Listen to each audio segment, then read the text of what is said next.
Welcome to Penrose Learning, where we make understanding easy. You start by powering and placing the case on a flat surface.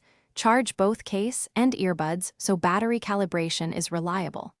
Once the case is charged, open it near your phone and leave the earbuds inside. This triggers initial pairing mode on most Bose models. Make sure Bluetooth is enabled on your device and any competing connections are off, because conflicting links prevent discovery. If pairing doesn't begin automatically, press the case or earbud pairing button now to force the sequence. Once your device shows the Bose earbuds, tap to pair and accept any permissions so media and call audio route correctly.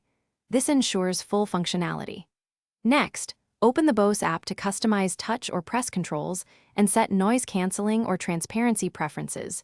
You do this to match your listening habits and reduce accidental taps. Then remove earbuds and test left-right balance with a short track, adjusting fit with different tips until sound seals properly. A good seal equals better bass and noise isolation. To finish, adopt a simple routine.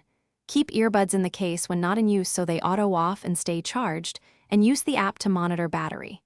If audio drops or pairing fails, reset the earbuds by holding the power or pairing button for 10 to 15 seconds, then repair. This clears temporary glitches. Make sure firmware is current through the Bose app because updates often fix connection issues.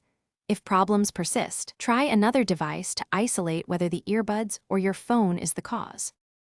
Thanks for watching. If this was helpful, leave a like and consider subscribing. See you next time.